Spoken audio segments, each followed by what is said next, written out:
Bem, boa noite a todos, queridos. Espero que todos estejam nos ouvindo bem e me sinto honrado de estar nesse momento podendo falar com essa família que eu amo muito, que é a paz. Eu estava orando hoje e pensando em algo que eu pudesse trazer para a nossa reflexão hoje à noite. E, e assim, diante de algumas coisas que têm acontecido, eu pensei, cara, eu acho que vale a pena a gente conversar um pouco sobre essa questão. Eu Eu estava lendo esses dias, né, Lucas 17, que Jesus fala assim: Disse Jesus a seus discípulos: É inevitável que venham escândalos, mas ai do homem pelo qual eles vêm. Melhor fora que se lhe pendurasse ao pescoço uma pedra de moinho e fosse atirado no mar, do que fazer tropeçar a um dos meus pequeninos. E eu acredito que muitos de vocês estão acompanhando o que tem acontecido no Brasil nesses últimos anos, nesses últimos meses e, infelizmente, nessas últimas semanas. Isso tem me feito pensar. Eu tento fingir que isso não me impacta, mas eu acho que, na verdade, não tem como não impactar. Eu estava pensando que, por exemplo, no primeiro século, os apóstolos, eles escreviam as suas cartas para as igrejas com o intuito, com o propósito de animar, de fortalecer a igreja diante das perseguições reais que os nossos irmãos e as igrejas enfrentavam naquela época. As prisões, torturas, apedrejamento, morte, leões, coliseu, tudo isso. E era preciso eles estarem encorajando as igrejas, mandando cartas. Por exemplo, Pedro, na sua primeira carta, ele diz assim, no capítulo 4: Meus queridos amigos, não fiquem admirados com a dura provação de aflição pelo qual vocês estão passando, como se alguma coisa fora do comum estivesse acontecendo a vocês. Pelo contrário, alegrem-se por estarem tomando parte nos sofrimentos de Cristo, para que fiquem cheios de alegria quando a glória dele for revelada. Vocês serão felizes se forem insultados por serem seguidores de Cristo, porque isso quer dizer que o glorioso Espírito de Deus veio sobre vocês. Se algum de vocês tiver de sofrer, diz Pedro, que não seja por ser assassino, ladrão, criminoso, ou por se meter na vida dos outros. Mas se alguém sofrer por ser cristão, não fique envergonhado, mas agradeça a Deus o fato de ser chamado por esse nome, pois o tempo de começar o julgamento já chegou, e os que pertencem ao povo de Deus serão os primeiros a serem julgados. Se esse julgamento vai começar conosco, qual será o fim daqueles que não creem no Evangelho de Deus? Como diz as Escrituras Sagradas, se é difícil os bons serem salvos, o que será daqueles pecadores que não querem saber de Deus? Então veja que Pedro escreve, e Paulo escreve, os apóstolos na época escreviam para encorajar a igreja a permanecer firme diante da perseguição, diante do sofrimento por Cristo, dizendo, cara, isso é uma honra, é um privilégio, é motivo de alegria, permanece firme, está acontecendo aí ao redor do mundo, para todos os irmãos. E eles encorajavam dizendo as perseguições não deveriam fazê-los desistir da fé. Mas hoje o cenário é outro, que tem feito algumas pessoas desistir da fé. A igreja do mundo livre, ela não está sendo perseguida, mas infelizmente ela está sendo envergonhada. E o pior, que o inimigo da igreja hoje muitas vezes veste terno, gravata e usa os microfones nas plataformas das igrejas. Hoje, o maior desafio que eu acho que a igreja está enfrentando no mundo livre, em especial aqui no Brasil, não são as perseguições, mas infelizmente são os frequentes e constantes escândalos. E Pedro já exortava a gente, cara, se você vai sofrer, que seja por uma causa nobre. Né? Se algum de vocês tiver que sofrer, ele diz no versículo 15, que não seja por ser um assassino, por ser um ladrão, por causa de algo criminoso, por se meter na vida dos outros. E a gente poderia acrescentar nessa lista por causa de adultério, por causa de divisão, de briga, de rebelião, de ganância, de mentira. Mas o que parece que hoje a igreja está sofrendo essa dor, essa vergonha, a vergonha da ridicularização, do desprezo, da má fama, por causa dos escândalos dentro da própria igreja. E realmente, isso me deixa um pouco impactado. E eu queria falar um pouco com os irmãos sobre isso, porque, ao meu ver, a igreja está sendo atingida pelo que eu chamo de fogo amigo. Você já ouviu falar com certeza nesse termo, fogo amigo? É quando numa guerra, o soldado é atingido pelo tiro do próprio companheiro. E hoje, na minha opinião, a igreja está sendo ferida por fogo amigo. Infelizmente, o maior inimigo da igreja hoje, infelizmente, é a própria igreja, ou melhor, parte da igreja. E eu não sei se você acompanha, mas todo mês parece que temos um novo episódio de escândalo gospel. E o pior, que isso vem sendo transmitido ao vivo muitas vezes, no YouTube, no TikTok, nas redes sociais, de um modo geral, com comentários, onde todo mundo pode dar sua opinião.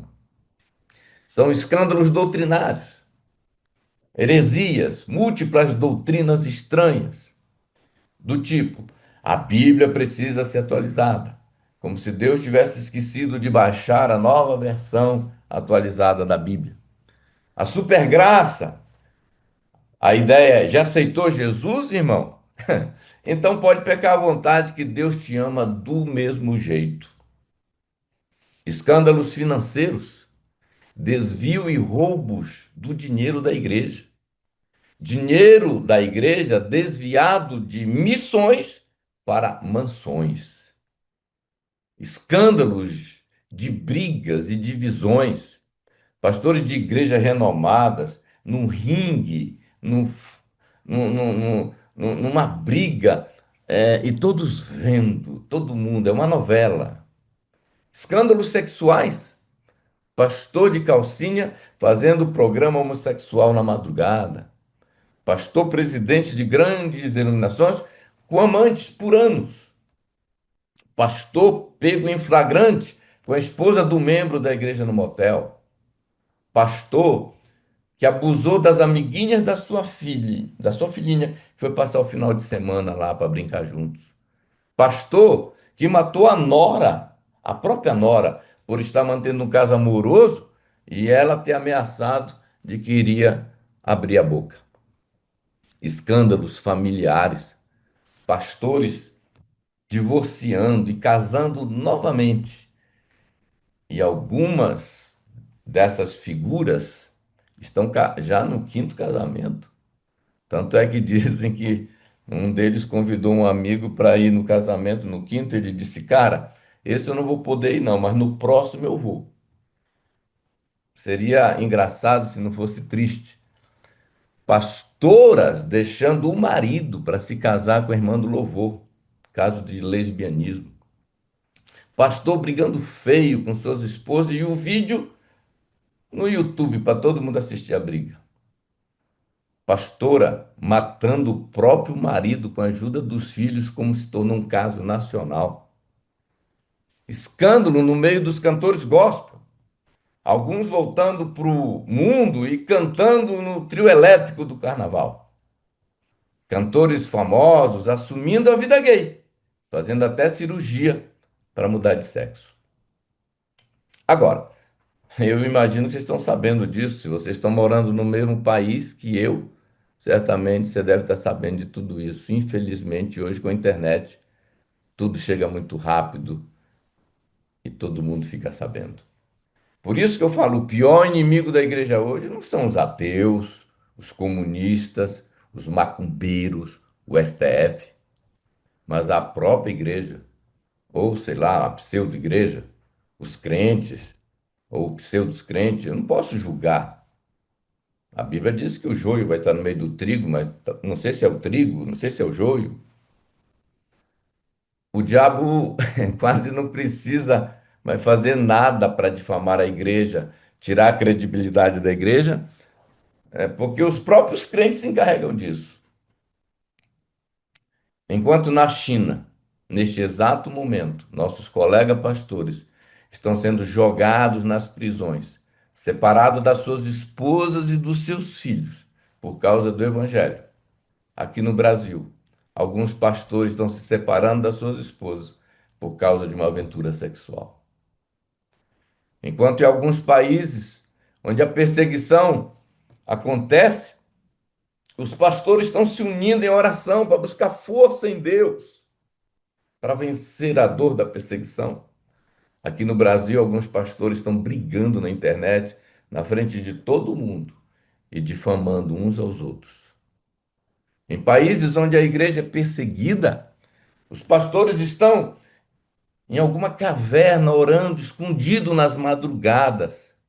Aqui no Brasil, alguns pastores estão nas altas madrugadas, nas boates, traindo suas esposas, fazendo as igrejas e as famílias deles sangrarem e beberem o fel amargo da vergonha e do escândalo. Sabe, queridos, às vezes eu fico pensando, Senhor, o que que a gente faz? Mas uma coisa que eu preciso trazer para vocês aqui, para nós pensarmos juntos, refletirmos juntos, porque isso é para mim também que eu estou falando. Existem as consequências do escândalo. Quando você lê os comentários nessas reportagens, nesses canais que chegam essas informações, dá vontade de chorar, de ver as pessoas assistindo e comentando embaixo. Tipo, é por isso que eu não confio mais em pastor. Outro comentário, é por isso que nunca mais fui à igreja. E o resultado? Desigrejados aos montes, crentes feridos e desconfiados, o evangelho perdendo credibilidade aos olhos do povo, a igreja servindo de chacota. Hoje, muitos olham para um pregador lá na igreja enquanto ele prega, e eu acho que eles imaginam e pensam assim: será que esse é de verdade? Ou é mais um ator do púlpito? Será que esse é de verdade? Ou é mais um salafrário? O estrago emocional, queridos, o estrago moral que o escândalo provoca nas famílias e nas igrejas é imensurável. A credibilidade do evangelho é fortemente abalada. A credibilidade na liderança pastoral é muitas vezes difícil de se reconquistar. A ferida que o escândalo causa na alma da igreja não se cura com uma live depois só pedindo perdão. Me perdoe. Que bom que estão pedindo perdão, mas não cura. Agora, o que fazer diante de tantos escândalos? E a minha palavra hoje, eu estou chamando ela de lições que os escândalos podem nos entregar. Jesus disse que os escândalos são inevitáveis, ou seja, eles vão acontecer. Mas o que fazer quando eles chegam? Apenas ficar desapontado, triste, decepcionado, porque era alguém que se admirava. e se perguntar: será que ainda podemos confiar no Evangelho? Será que ainda podemos confiar na igreja? Será que ainda podemos confiar nos pastores e líderes espirituais? Ou fingir que nada está acontecendo? Eu sei que eu poderia estar trazendo uma palavra mais encorajadora, mais vibrante, mas eu acho que vale a pena a reflexão. Fingir que nada está acontecendo? Achar que o assunto não deve ser mencionado, conversado? Ficar esperando para ver qual vai ser o próximo escândalo? A próxima igreja, o próximo pastor? Comemorar que não foi na nossa denominação, pelo menos, graças a Deus. Ou baixar a guarda e começar a imitar o exemplo deles, pensando: não tem ninguém sério nesse mundo mesmo, não. Nada disso. Eu creio que o que Jesus espera é que a igreja e os crentes aprendam as lições que o escândalo pode nos dar. Que a gente fique mais vigilante e não nos contaminemos com esses episódios, essas histórias tristes.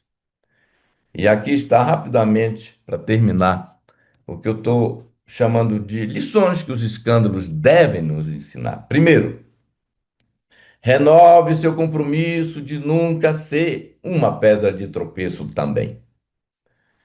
Eu aprendo com o escândalo que nós precisamos renovar ainda mais a nossa decisão que nunca seremos, em nome de Jesus, uma pedra de tropeço para a Igreja de Cristo e para o mundo. Diante dos escândalos, eu aprendo que nós devemos estar muito mais determinados em ser exemplo e um padrão para os fiéis, pela graça de Deus. Diante dos escândalos, nós devemos orar: Senhor, que eu nunca seja um agente de escândalo na tua igreja. Em tempos de tanto tropeço, irmãos, tanto mau exemplo, tanto escândalo, nós devemos ser um exemplo firme de amor e de temor a Deus. Eu tenho certeza que nós não precisamos beber e nem fazer os outros beberem o fel amargo das consequências do escândalo.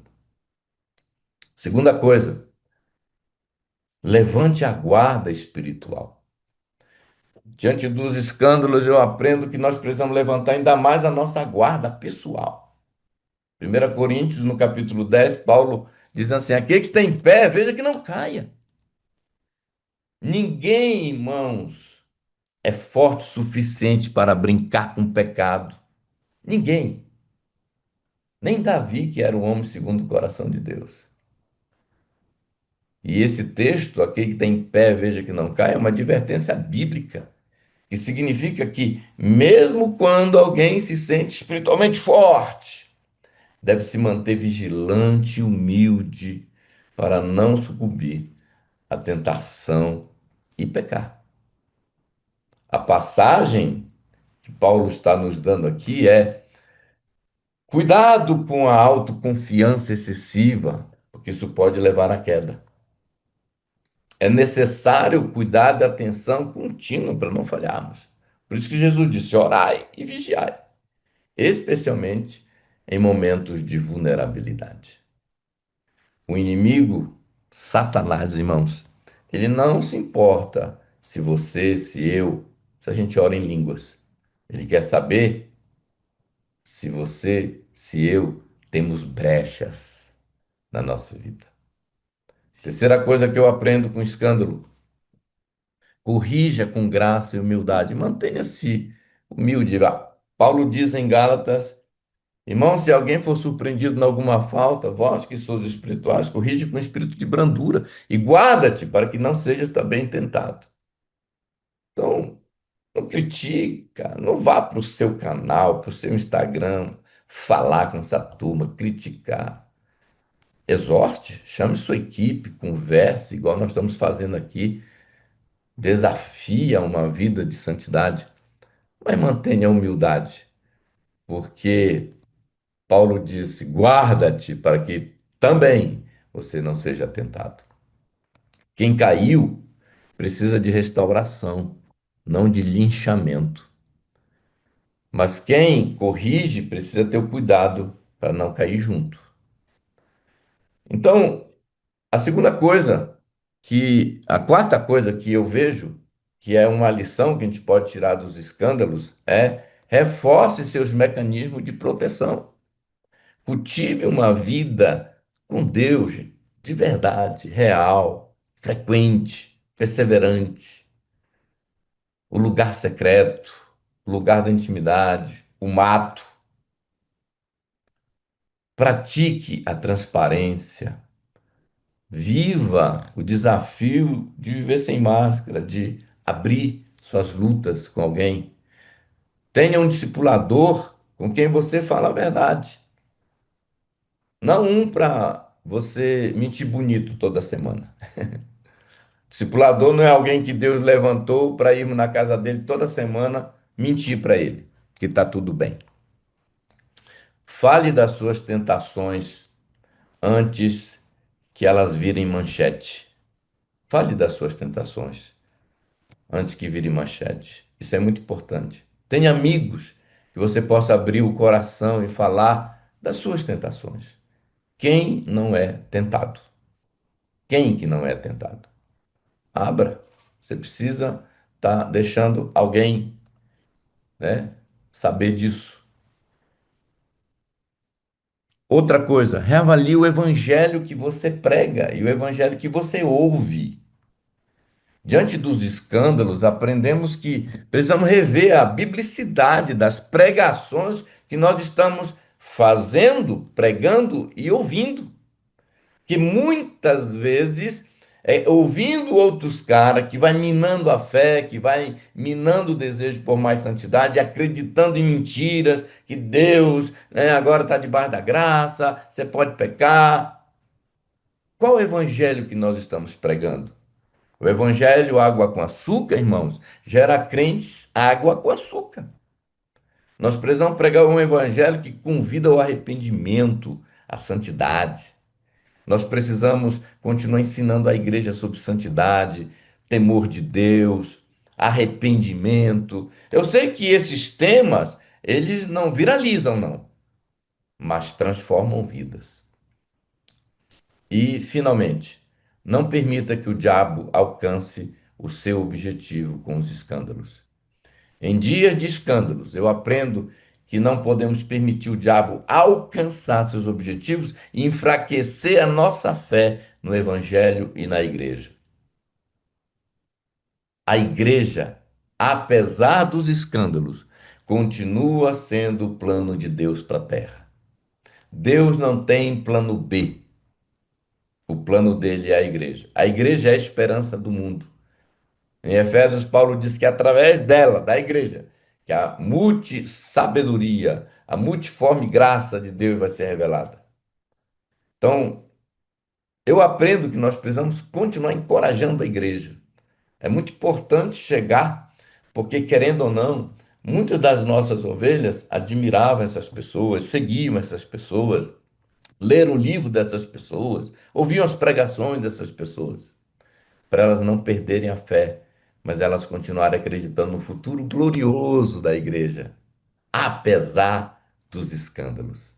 E ensinar que nada vai nos tirar do caminho da verdade e da fé. Nem mesmo quando os líderes e pastores e cantores que foram nossa referência e muitos nos inspiraram no passado, mas agora, infelizmente, nos decepcionam com seus maus exemplos. Precisamos ser fortes e corajosos. E como disse Paulo, e inabaláveis. Nós precisamos continuar seguindo em frente, acreditando que o evangelho não cai, mesmo que alguns que pregam o evangelho caiam. Vamos tomar cuidado para nunca virarmos manchete de notícias tristes. Essa é a minha oração, essa é a minha reflexão, esse é o meu convite para cada um de nós que fazemos parte dessa família tão linda chamada Família da Paz. Deus abençoe. Eu amo vocês.